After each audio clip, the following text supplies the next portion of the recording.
siempre. Gracias, Javier, por estar. Gracias de nuevo por escuchar nuestro editorial. Un placer siempre. No, pero gracias, ahora lo valoro.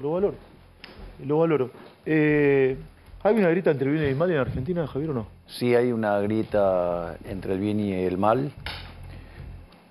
Cuando aparecen este tipo de cuestiones, vos te podés inferir los valores que están detrás y te das cuenta de que hay gente que adhiere a cosas verdaderamente aberrantes.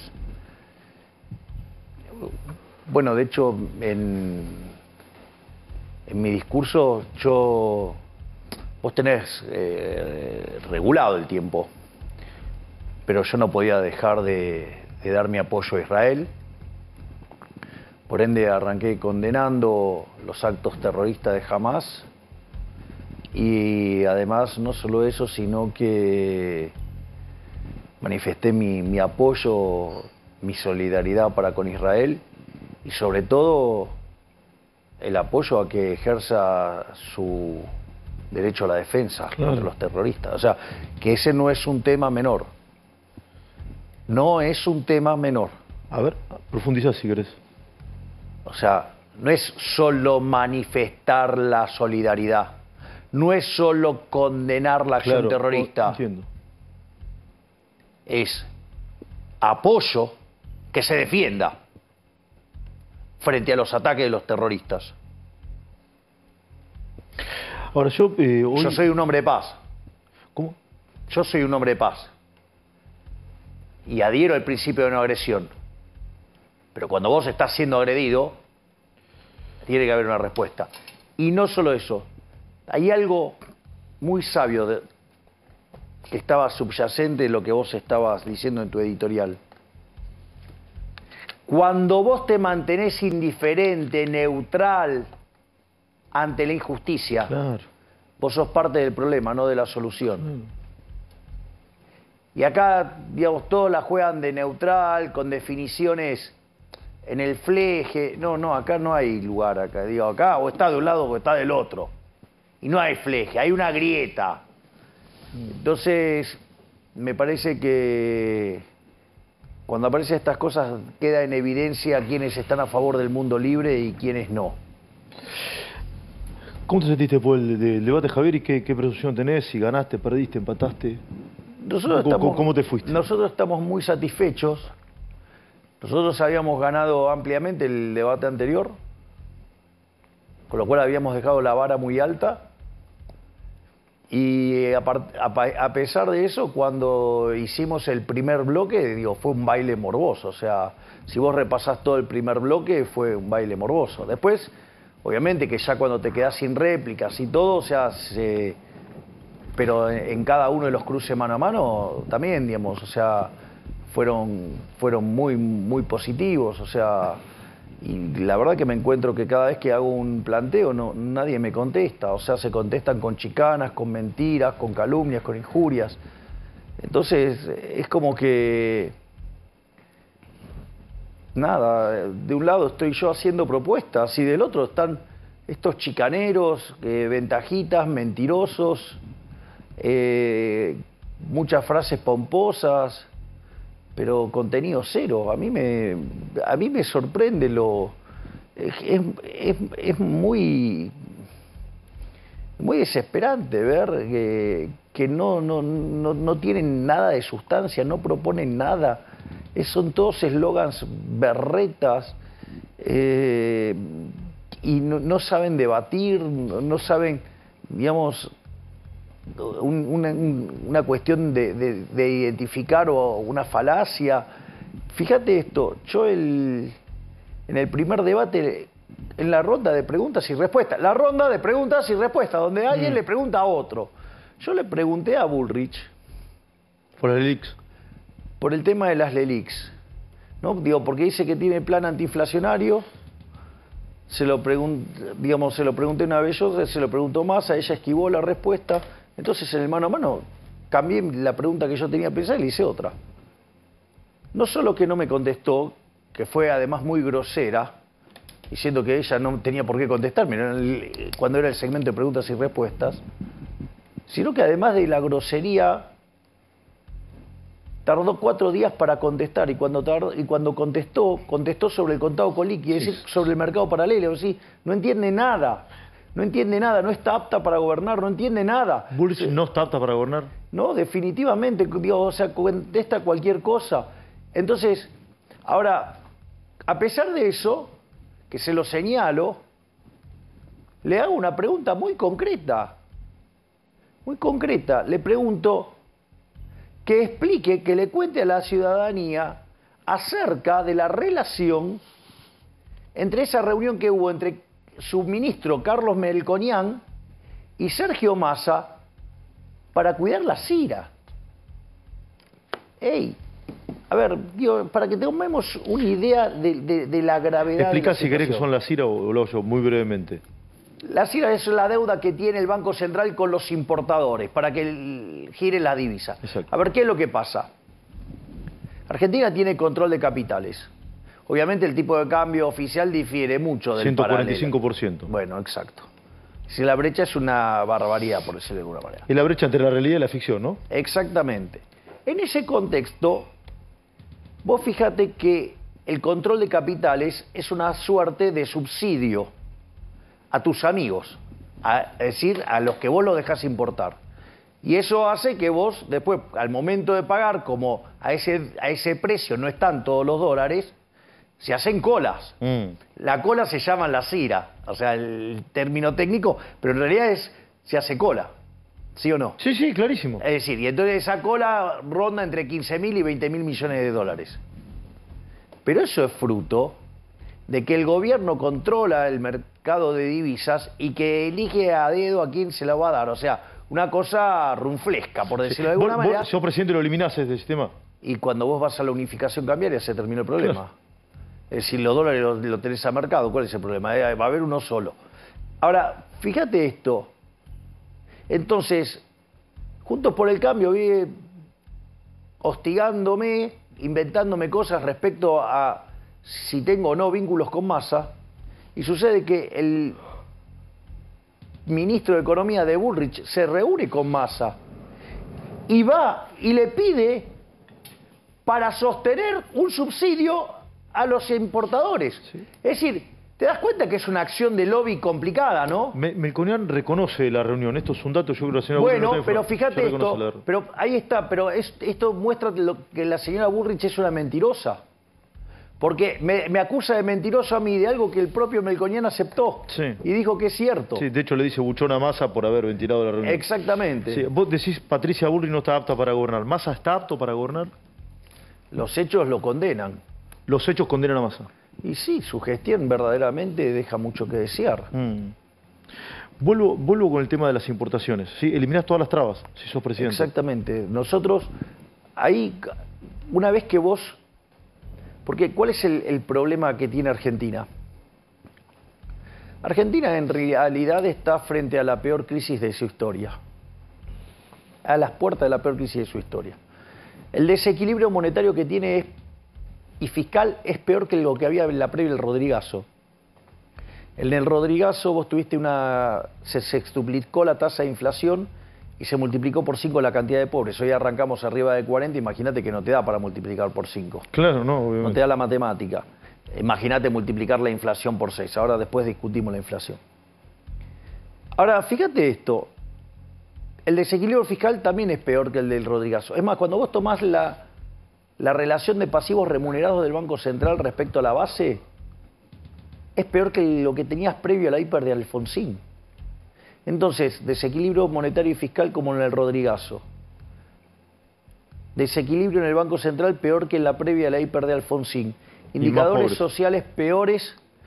Dicho sea de paso, a los chantas de chequeado, mentirosos, sí. ¿Por qué no van y chequean bien los números de pobreza e indigencia en el año 2001 con los de ahora, antes de decir que está mal el dato? Chantas, mentirosos.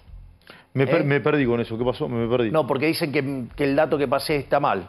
Ahora, si quieren, digamos, vamos al libro de Orlando Ferreres, ¿sí?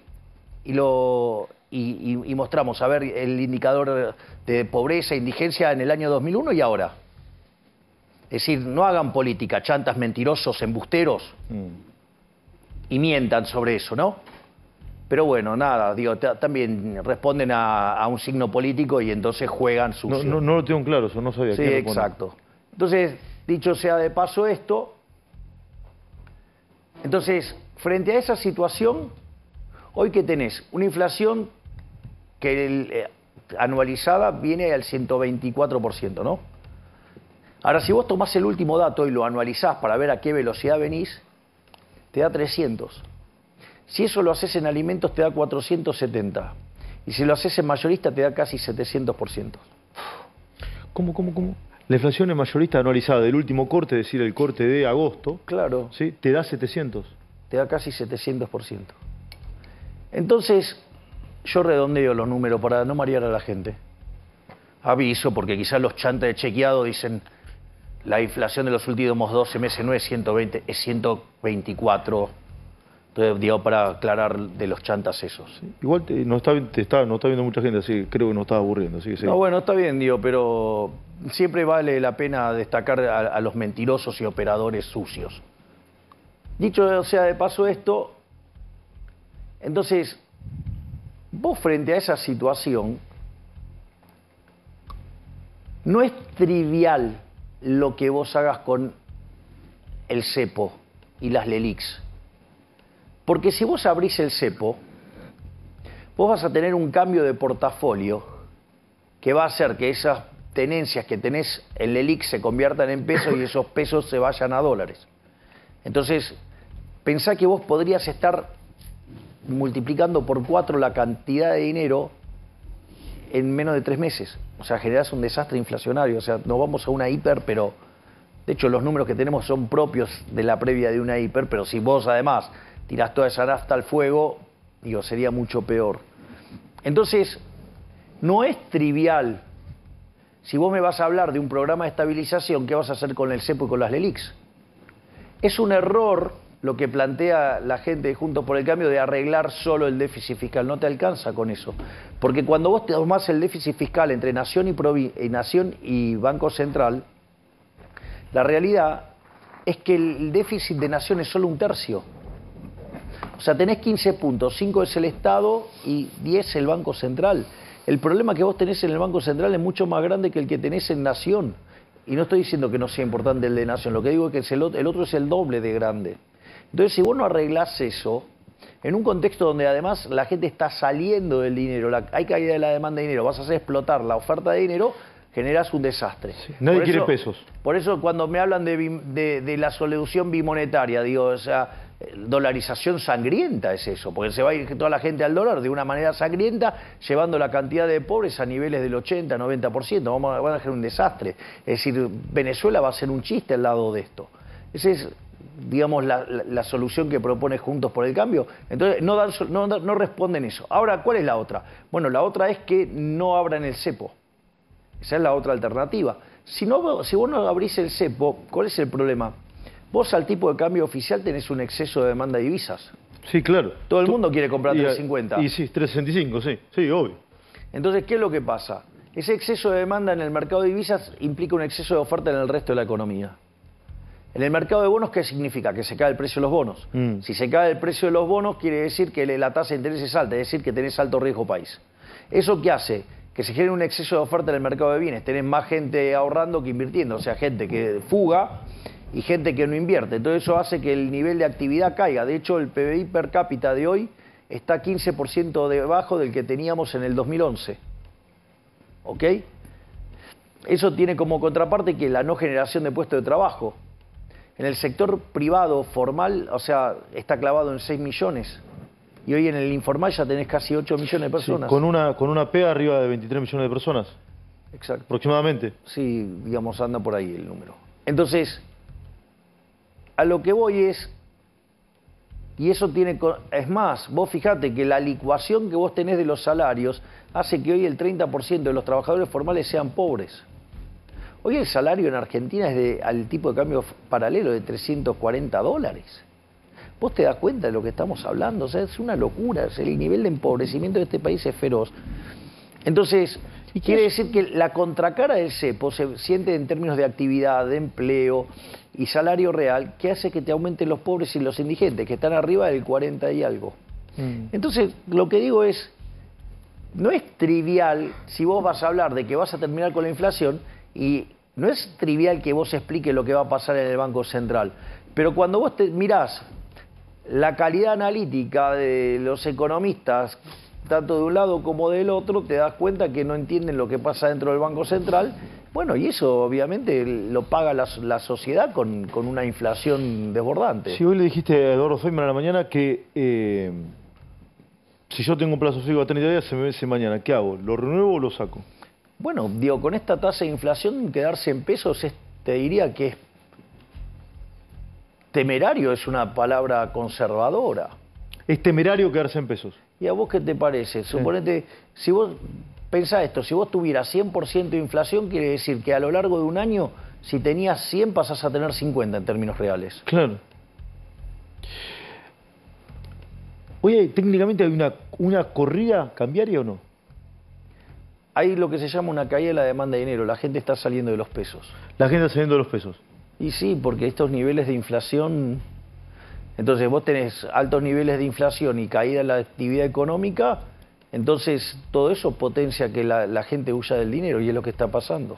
Javier, ¿quién es responsable de esta destrucción de la moneda? El Banco Central. El Banco Central. En una gestión, en dos, en tres, en cuánto. A ver, digamos, alguno de los chicos acá, digo, Carlos, está emitiendo dinero. No, Burgueño no, no se está emitiendo digamos, dinero. O sea, alguno de los chicos está emitiendo, ¿no? No, ninguno. Vos, Angulo, no, por ahora no. No. Digo, no es que, digamos, está pasando la de la... ¿Cómo era que se llama la serie esta? Breaking Bad. No, hay otra, no, la que se meten adentro del Banco Central. La Casa de Papel. La Casa de Papel. Claro, digo, o sea, no está pasando eso con ninguno de nosotros. Sí. Entonces, la verdad es que, ¿qué culpa tengo yo del déficit fiscal si siempre voté en contra del déficit fiscal? ¿Qué culpa tengo yo de la existencia de las LELIC si yo no las inventé? ¿Qué culpa tengo yo, digamos, de que el Banco Central emita mansalva? A ver, los problemas del Banco Central no son de ahora. Antes de que tuviéramos Banco Central, ¿sabes cuánto era la inflación en Argentina? Sí, me lo contaste el otro día. 0,9% anual. Sí. Cuando se creó el Banco Central, que fue una estafa orquestada, digamos, por el abuelo de Federico Pinedo, junto a Previs y a Bosch, que son los que crearon esa monstruosidad inmunda llamada Banco Central de la República Argentina, que dicho sea de paso, lo crearon por 40 años. O sea, habría que haberlo... Monstruosidad inmunda. Sí, habría que haberlo cerrado en el año 75. Pero claro, en el año 46 se nacionalizó, porque en principio era mixto. Aparte, ¿sabes que los primeros 10 años la inflación saltó al 6%, muy alto para los registros de la época? Y después...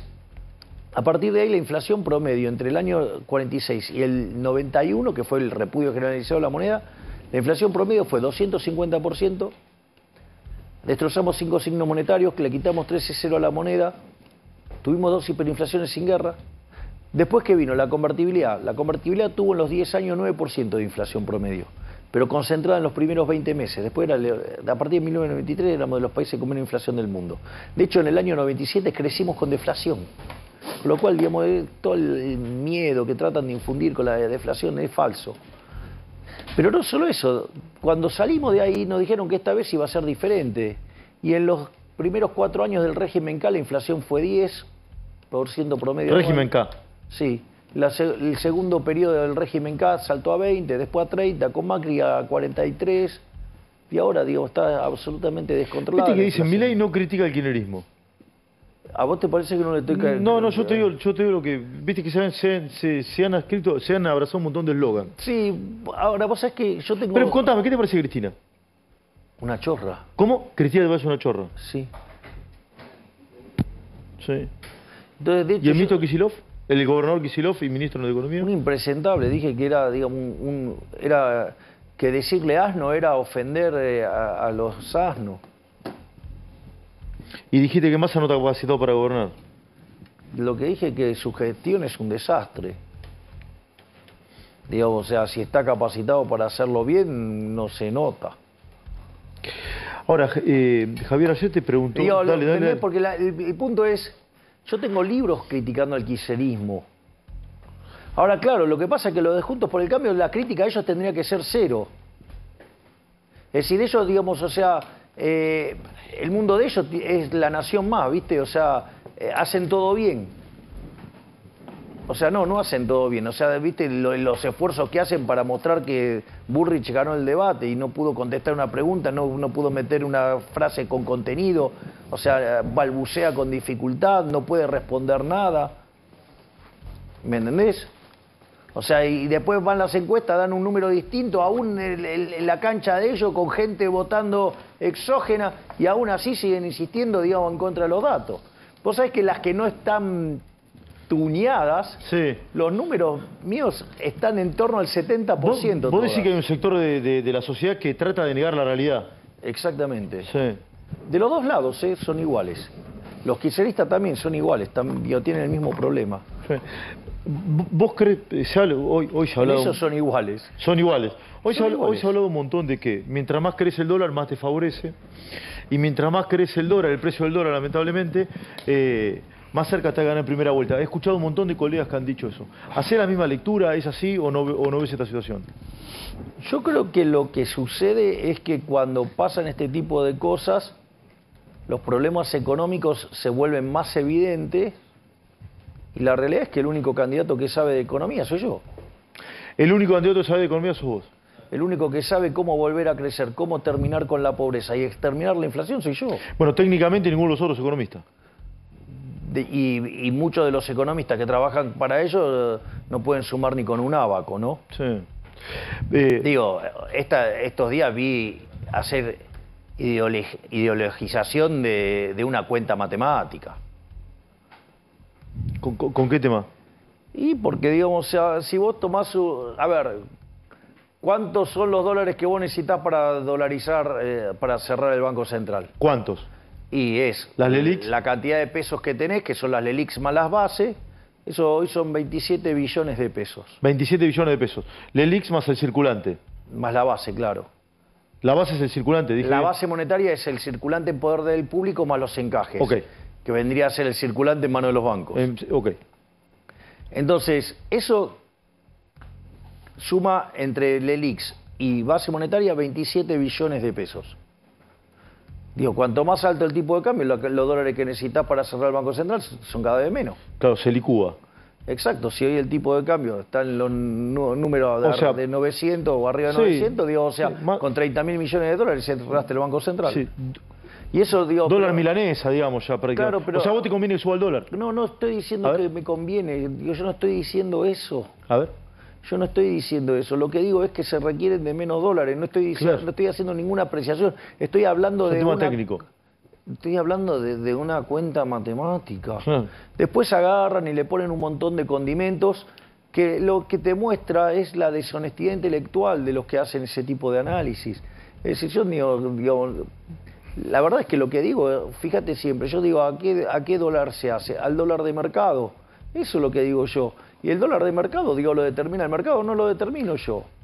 Sí. Y si lo determinas vos, no va a ir mal. Y no va a haber más tipo de cambio porque va a dejar de existir el peso. Mm. Pero vos fíjate esto.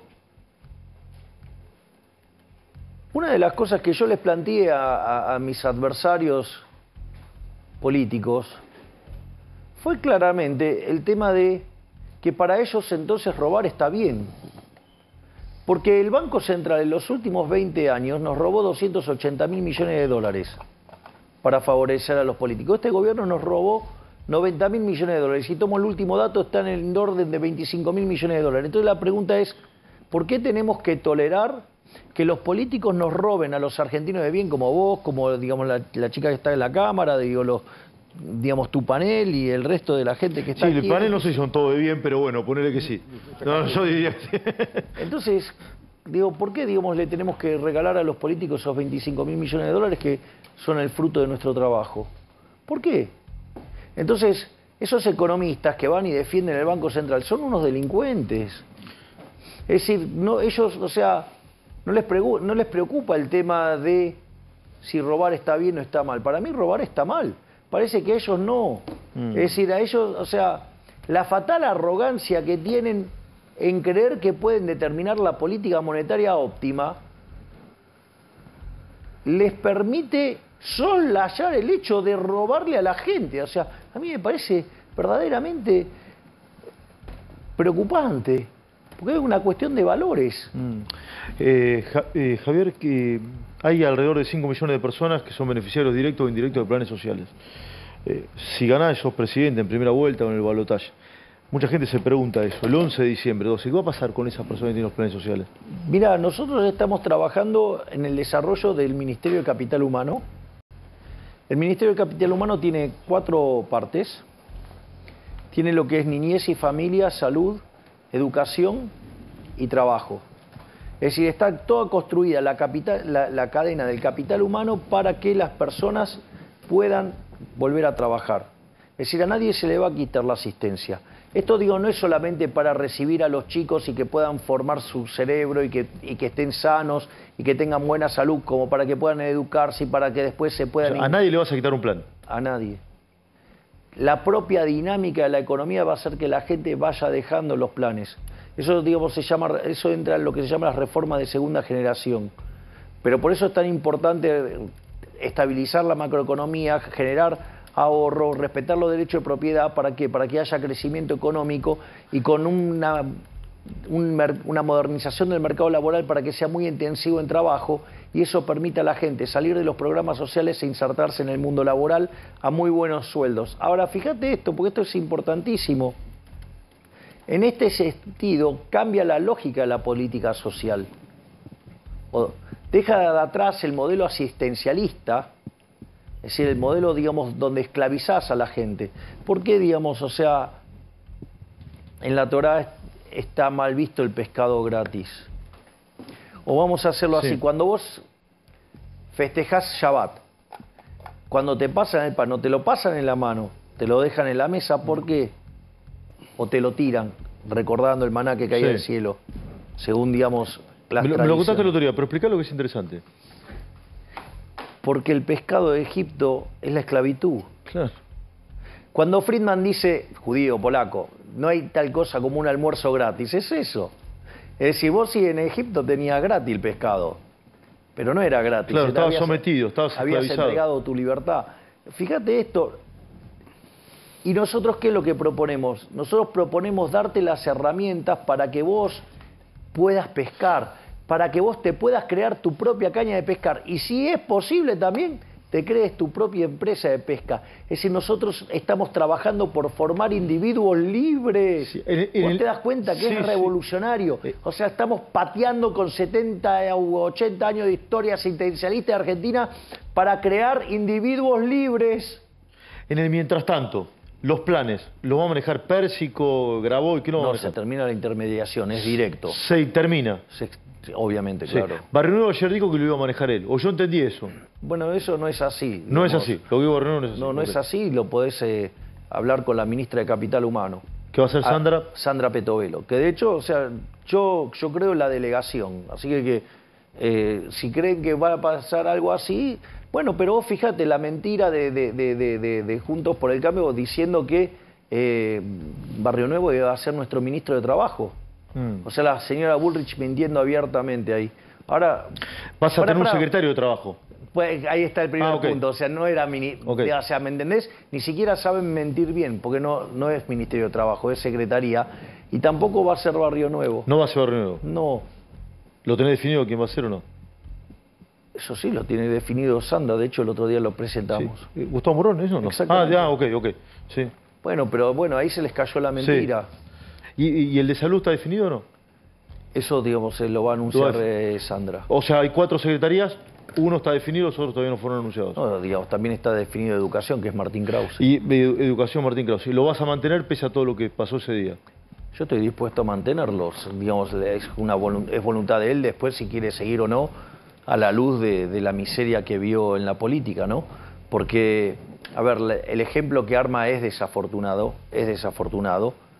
pero Martín es un hombre de bien, es un excelente ser humano, o sea, nada más lejos de ser nazi, y en ese sentido, él además pidió disculpas, tomó contacto con la gente del Museo del Holocausto, digamos, tomó contacto con Daya, digamos, tomó contacto con distintos agentes, digamos, importantes dentro de la comunidad judía para pedir perdón, digamos, y básicamente, además es una eminencia. Entonces, en la medida que él quiera seguir, yo, digamos, lo voy a bancar a él y a Sandra todo lo que sea necesario, porque es gente de mucho valor. Lo que pasa es que también le pegó muy fuerte ver cómo gente que lo conocía y que lo conoce bien, en esta miseria rastrera que es la política, cómo salieron a pegarle. Gente que lo conocía no de hacía 3 días, desde hace muchos años, no sé. Entonces, para una persona que no está acostumbrado a esto, debe ser duro, y bueno, hay que ver cómo él sobrelleva esa situación. ¿Volviste a hablar con Macri o no? No. No, ayer se lo nombraste a Bullrich. Sí, porque a mí me pareció valioso lo que hizo Macri en Harvard. Él no perdió su identidad partidaria. Él lo que dijo es que si se diera el caso hipotético en el cual la libertad avanza gana, es decir, que nosotros ganemos, él le parecía razonable que nos acompañara en aquellas leyes que favorecen al libre mercado, que favorecen a la libertad. O sea, me parece que mostró altura de estadista. Macri mostró altura de estadista. Claro, cosa que no... Mientras que Bullrich mostró ser un ser miserable. Mostró, digamos, esa idea de bloquear todo. Fíjate que Juntos por el Cambio tiene un argumento que todo el tiempo ellos van a bloquear. O sea, si no son ellos, te van a bloquear. Es de un nivel de violencia enorme, pero además los muestra miserables, rastreros, mediocres. Y Macri mostró estar muy por encima de ellos. Vos fíjate, lo discutiste vos acá de manera brillante. O sea, si hay alguien que odia los impuestos, soy yo. Sí. El kirchnerismo impulsó una baja de impuestos. ¿Qué hice? Voté a favor de la baja de impuestos. ¿Qué me importa que la mandó el kirchnerismo? Y si lo hubiera hecho Juntos por el Cambio también lo haría. Y todo lo que sea para ganar en libertad económica, yo lo voy a apoyar. Javier, ¿te llama gente Juntos por el Cambio o no? Sí. ¿Te llama gente Juntos por el Cambio? ¿En privado? Sí, obvio. ¿Para pasarse a la libertad avanza? Sí, claro. Lo que pasa es que también... O sea, ellos ya palpitan la derrota bochornosa que van a tener en octubre. Repetime eso, Juntos por el Cambio palpita una derrota bochornosa, Sí. y hay dirigentes, o mujeres, o hombres, no sé, que te llaman. Claro, obvio, que quieren pasarse acá. Que quieren pasarse. Entonces vos querés, lo dijo Guillermo Franco también y me lo dijiste vos la semana pasada acá, vos querés Juntos por el Cambio, puede implosionar. Yo creo que si nosotros ganamos la elección va a implosionar todo el sistema político argentino. Todo el sistema político argentino. Todo. Y yo creo que esa va a ser una gran oportunidad para reorientar ideológicamente la política en Argentina y que de un lado esté, si vos querés, en términos políticos, la centroderecha, yo diría aquellos que en realidad defienden los valores de la libertad, y del otro lado los colectivistas estatistas, o sea, la izquierda. ¿Y en la izquierda pones a los radicales? Los radicales son la Internacional Socialista, son de izquierda, claro. Sí, Alfonsín estuvo en la Internacional Socialista. Bueno, obvio. O sea, vos lo ves rivales a futuro. ¿Y al peronismo dónde lo ves? Depende de qué parte del peronismo. Hay alguna parte que puede estar del lado de las ideas de la libertad, y hay otra parte que, digamos, como el kirchnerismo, que está con la izquierda. Hay muchos empresarios nerviosos, Javier. Vos no fuiste el otro día del coloquio de ideas, planteaste o generaste a través de Juan Napoli una reunión paralela en el mismo lugar. ¿Va a haber un nuevo esquema de poder en Argentina o no? A ver, ¿puedo aclarar lo que pasó? Lo que quieras, sí, por supuesto. Yo soy amigo de Juan Napoli. Sí, sí. Candidato a senador por la provincia de Buenos Aires. Senador nacional. Senador nacional, sí, por la provincia de Buenos Aires.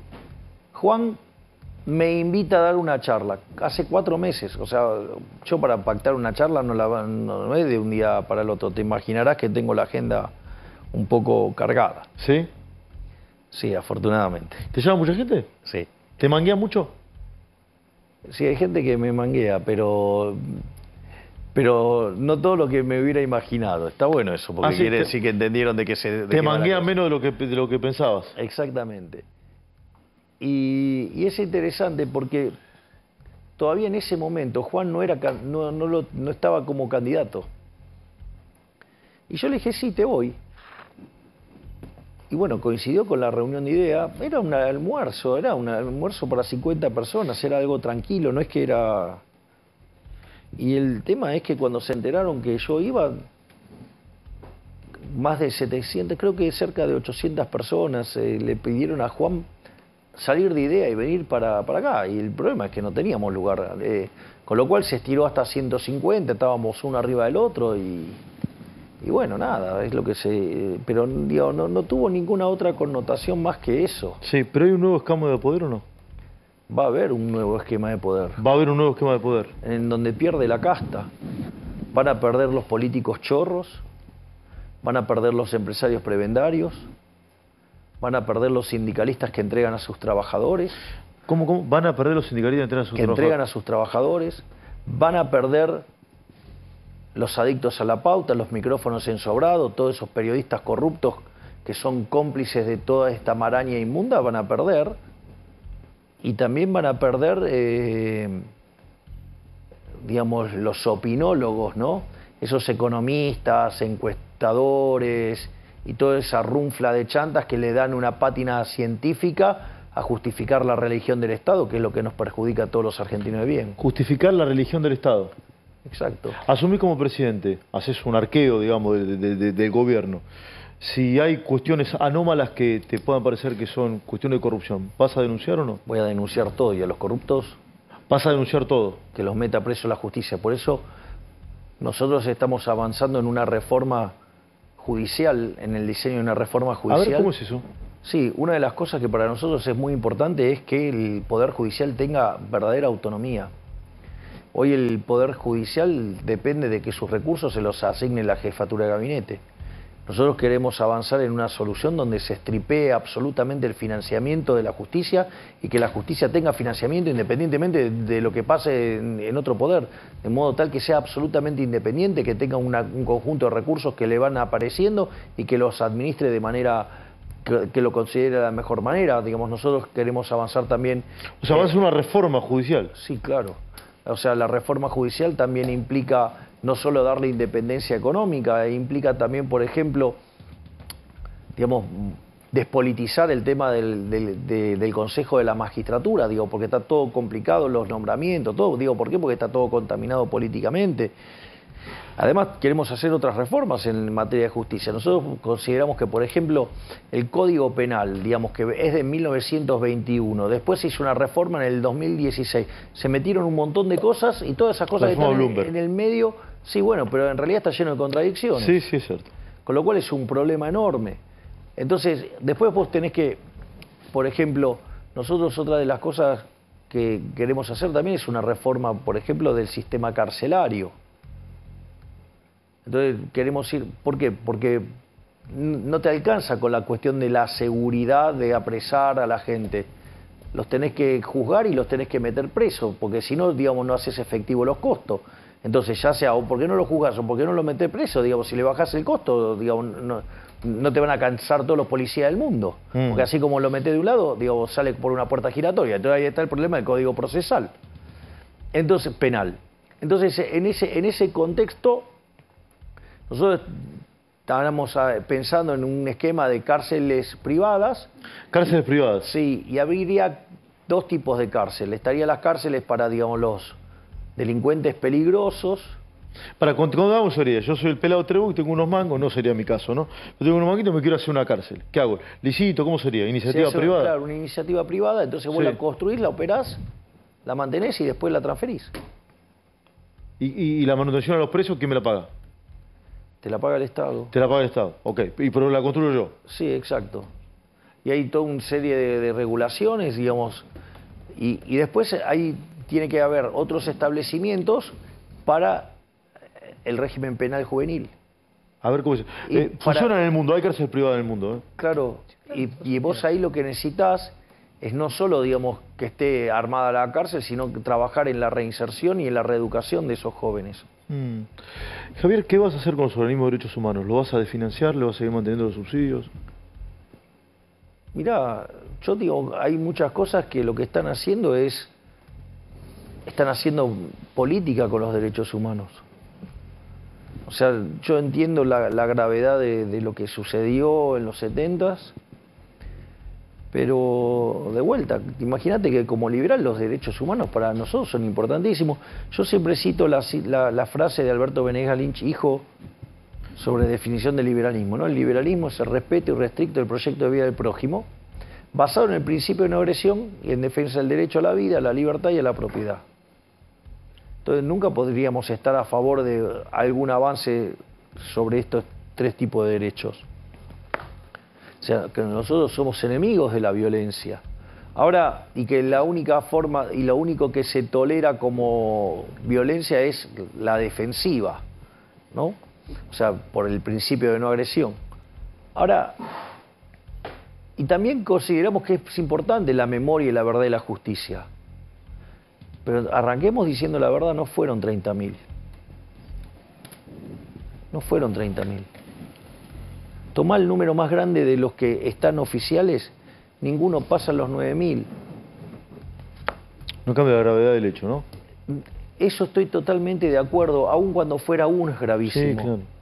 Pero me parece interesante tener una visión como la que aporta el que inventó el número, como Luis Labraña. Él explica por qué se inventó el número. Y tiene sentido la historia que cuenta. Tiene sentido, y lo que hay que tener conciencia es de la importancia de lo grave que es, aunque sea uno. ¿Ok? Digo, y que se entienda el contexto histórico, cómo se puso el número, pero no se puede seguir sosteniendo la mentira, porque si seguís sosteniendo la mentira, no podés arrancar, no arrancás nunca. Ahora te pide Estela de Carlotto una audiencia, ¿se la das? Sí, ¿por qué no? ¿Hablarías con Estela de Carlotto? ¿Por qué no? A pesar de las cosas aberrantes que dice de mi persona, digamos, no tendría problema en escucharlo. O sea, hablarías con cualquier persona en tu gobierno. Y es más, si todos aquellos que se quieran plegar a este movimiento liberal, que es lo que va a permitir poner al país de pie y reconstruir la Argentina y volver a tener una Argentina próspera en el lapso de 35 años al nivel de las máximas potencias mundiales, son todos bienvenidos. Digamos, o sea, no se puede, o sea... Más a dialogar con todos. La solución rifle sanitario no sirve. ¿Cómo? La solución rifle sanitario no sirve. Entonces vos tenés que... A mí si los argentinos, digamos, me eligen para guiar los destinos del país por 4 años o por 8 si logramos una reelección, a mí no me llaman para pelearme con la gente, me van a llamar para resolver problemas. Claro. Y todos aquellos que quieran resolver los problemas en la misma sintonía que nosotros los entendemos, bienvenidos. O sea, vas a ser, si es que sos electo, un presidente de diálogo. Todos aquellos que quieran sumarse al proyecto de la libertad para que Argentina se convierta en una potencia en el lapso de 35 años, con lo cual excede a mi vida política, todos van a ser bienvenidos y bien recibidos y se les va a dar lugar a todos. Javier, ¿qué números manejás en cuanto a encuestas y demás? Se ha hablado mucho, primera vuelta, balotaje. ¿Qué perspectivas tenés? Me parece que estamos punteros y que estamos para entrar en balotaje claramente y que existe una posibilidad de que pudiéramos hacerlo en primera vuelta. Pero eso requiere de varios condicionales que se ejecuten positivamente en nuestro favor. ¿Por ejemplo?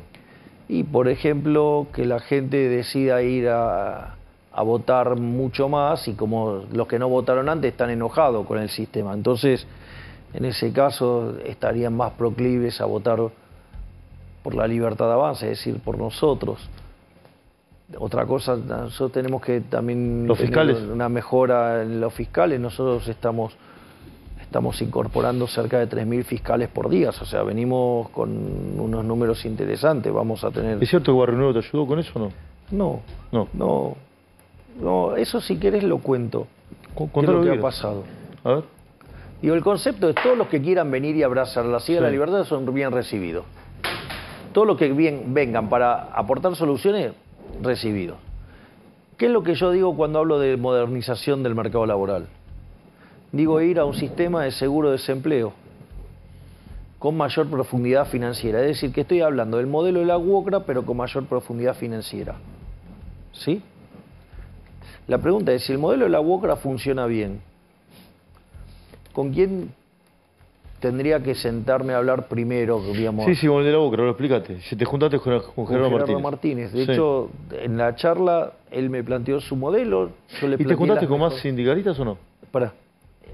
Le planteé cuáles eran las mejoras que nosotros habíamos propuesto, le parecieron interesantes. Quedamos que en algún momento hacemos un entrecruzamiento de equipos técnicos para avanzar en la solución.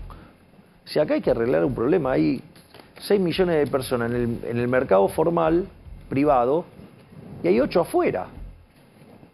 ¿Me entendés que el problema es enorme? Entonces, en ese contexto, vos tenés que arreglar el problema. O sea, ¿qué rifle sanitario? Hay que arreglar el problema. ¿Quiere ayudar a arreglar el problema? ¡Bienvenido!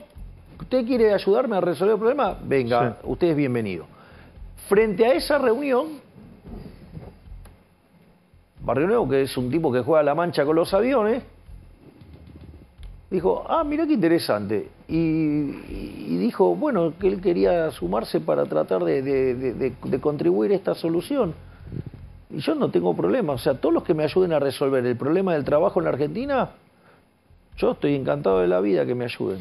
Javier, redondeame la idea de qué condiciones se tienen que dar para que puedas ganar en primera vuelta. Fiscales, ¿sí? Una mayor afluencia de votantes. Exactamente, sí. Ya con eso, digamos, podríamos estar ganando en primera vuelta. Sí. ¿Y crees que pueden ganar algún municipio en la provincia de Buenos Aires o no?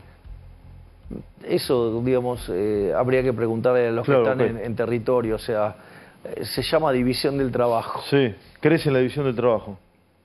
Obvio que creo en la división del trabajo. O sea, digo, me considero el heredero de Adam Smith.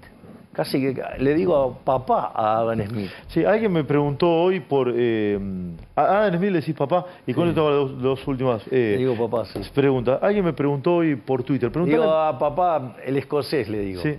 A papá el escocés, porque si no la gente no entiende. Ayer te fue a ver tu mamá, ¿no? Sí, fue. ¿Sí? ¿Te gustó? Sí, estaba ahí de frente a... Estaba atrás de los periodistas que coordinaban. ¿Estás orgulloso de tu vieja? Bueno, digo, dale, las madres no son neutrales. Claro. En Twitter uno me dijo, preguntale a Milei, recogí uno. Sí, me dice, ¿se asume Milei? ¿Le cambia el nombre al Centro Cultural Kirchner y a todo eso? Digo, la verdad que nunca se lo pregunté, te lo pregunto. Entonces a mí no me parece una discusión relevante. No me parece una discusión relevante, me parece que es... Mira, cuando de ser elegidos nosotros vamos a asumir y el quilombo va a ser tan grande que la verdad que si me pongo a pensar en pelotudeces menores que solamente favorezca la división de los argentinos no vamos a ningún lado. A mí mi compromiso es terminar con la inflación, volver a crecer, bajar la pobreza y avanzar en soluciones de seguridad donde el que las hace las paga. Es decir, que los que tengan miedo sean los delincuentes y no los honestos.